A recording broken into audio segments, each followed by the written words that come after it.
എന്ന് മാത്രമേ ഉള്ളൂ. ഇഹ്യാഉസ് സുന്നനി റസൂൽ ഫിൽ ഇബാദാത്തി വസ്സുലൂക്ക്, പ്രവാചകൻ സല്ലല്ലാഹു അലൈഹി വസല്ലമയുടെ സുന്നത്തുകളെ പുനരുജ്ജീവിപ്പിക്കുക. എല്ലാ വിഷയത്തിലും, ഇബാദത്തിലായാലും ശരി, അതുപോലെ തന്നെ മറ്റ് നമ്മുടെ പെരുമാറ്റത്തിലായാലും ശരി, എല്ലാ വിഷയത്തിലും വജമീഇ മറാഫിഖിൽ ഹയാത്ത് ഹത്താ അസ്ബഉ ഖുറബഅ ബൈന ഖൗമിഹിം. അങ്ങനെ നമ്മൾ സുന്നത്തുകളെ പുനരുജ്ജീവിപ്പിക്കാൻ തുടങ്ങിയാൽ നമ്മൾ ജനങ്ങൾക്കിടയിൽ ഒറ്റപ്പെട്ടവരായി മാറും. കാരണം പല സുന്നത്തുകളും മരിച്ചു കിടക്കുക, പല പ്രവാചകന്റെ ചര്യകളും ഇവിടെ ആളുകൾ ജീവിതത്തിൽ നിന്ന് എന്നോ ഒഴിവാക്കിയിരിക്കുന്നു. അത് നമ്മൾ പറയാൻ തുടങ്ങുമ്പോ അവർ ഒറ്റപ്പെട്ടവരായി മാറും. ബദ അൽ ഇസ്ലാമു ഗരീബ, ഇസ്ലാം ആരംഭിച്ചത് അപരിചിതനെ പോലെയാണ്. അന്ന് മുസ്ലിം ആകുന്ന ഓരോരുത്തരും ഇവനേതാ ഒരു പുതിയ മതക്കാരൻ വന്നിരിക്കുന്നു, ഒരു പുത്തൻവാദി വന്നിരിക്കുന്നു എന്ന് പറയുമായിരുന്നു റസൂൽ സല്ലല്ലാഹു അലൈഹി വസല്ലം സഹാബത്തും ഇസ്ലാം തുടങ്ങിയപ്പോ. എന്നിട്ട് 23 കൊല്ലത്തെ പ്രബോധനം കൊണ്ട് ഇസ്ലാം അറിയപ്പെട്ടു.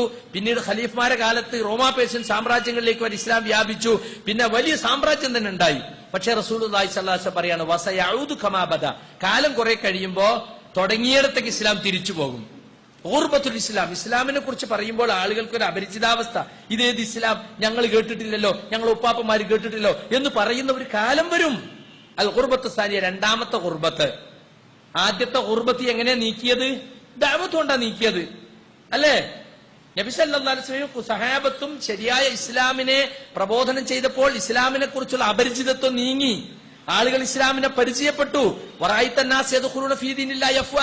കൂട്ടം കൂട്ടമായി ആളുകൾ ഇസ്ലാമിനെ കടന്നു വരുന്നത് പ്രവാചകൻ സല്ലല്ലാഹു അലൈഹി വസല്ലം തന്നെ നേരിട്ട് നോക്കി കാണാൻ അനുഭവം ഉണ്ടായി. എന്നാൽ രണ്ടാമത് വന്നാലും എന്താ ചെയ്യേണ്ടത്? ആദ്യം ചെയ്ത അതേ പണി ഇമാം മാലിക് റഹ്മത്തുള്ളാഹി അലൈഹി പറഞ്ഞില്ലേ, ലാ യസ്ലഹു ആഖിറു ഹാദിഹിൽ ഉമ്മ ഇല്ലാ ബിമാ സലഹ ബിഹി അവ്വലുഹാ. കണ്ടോ, ഈ ഉമ്മത്തിൽ ആദ്യ കാലക്കാർ ഏതൊന്നുകൊണ്ട് നന്നായി തീർന്നോ അതുകൊണ്ട് മാത്രമേ അവസാന കാലക്കാരും നന്നായി തീരുള്ളൂ. അതുകൊണ്ട് ഈ രണ്ടാമത്തെ ഖുർബത്തിനെതിരെ പോരാടുക എന്നത് പ്രവാചക ചര്യകൾ നാം ജീവിതത്തിൽ പകർത്തുകയും വിസ്മരിക്കപ്പെടുന്ന സുന്നത്തുകളെ നാം ജനങ്ങൾക്ക് ഓർമ്മപ്പെടുത്തി കൊടുക്കുകയും വേണം. അങ്ങനെ ചെയ്യുമ്പോൾ മാത്രമാണ് നമുക്ക് പ്രവാചകൻ ചര്യയോടുള്ള യഥാർത്ഥ കടമ നാം നിറവേറ്റിയവരായി മാറുന്നത്. നിങ്ങൾ നോക്കൂ, പല സുന്നത്തുകളും ഇന്ന് ആളുകൾക്ക് അറിഞ്ഞുകൂടാ. ഉദാഹരണം പറയപ്പ, ഹനഫികൾ ഉള്ളയിടത്ത് വലല്ലാലീൻ എന്ന് മഗ്രിബിനും ഇശാക്കും സുബഹിക്കൊക്കെ ഇമാമ പറഞ്ഞ അവിടെ എന്താ വേണ്ടത്? ആമീൻ എന്ന് ഉച്ചത്തിൽ പറയല. നിങ്ങൾ ഹനഫി പള്ളി പോയി പറഞ്ഞു നോക്കൂ, നിങ്ങൾ ഒറ്റപ്പെട്ടവനാവും. നിസ്കാരം കഴിഞ്ഞ് അങ്ങനെ നോക്കും, എവിടുന്ന അപ്പൊ ആമീൻ കേട്ടത്? അല്ലേ? നിങ്ങൾ 4-5 പേര് ചേർന്ന് 2 ദിവസം തുടർച്ചയായിട്ട് അവിടെ പോയി ആമീൻ പറഞ്ഞാലോ അവർ മീറ്റിംഗ് വിളിക്കും. എന്നിട്ട് നിങ്ങളെ വിളിച്ച് താക്കീത് ചെയ്യും. ഞങ്ങളെ കമ്മിറ്റി കൂടിയിട്ടുണ്ടെന്നല്ലേ, നിങ്ങളെ താക്കീത് ചെയ്യാൻ തീരുമാനിച്ചിട്ടുണ്ട്. നിങ്ങൾ ഈ പള്ളിയിൽ വരുന്നതിന് കുഴപ്പമൊന്നുമില്ല, പക്ഷെ ആമീൻ പറയാൻ പാടില്ല. ആമീൻ പറഞ്ഞ ആളുകൾ നിസ്കാരം ഫസാ. ഇത് ഹനഫി പള്ളിയാണ്.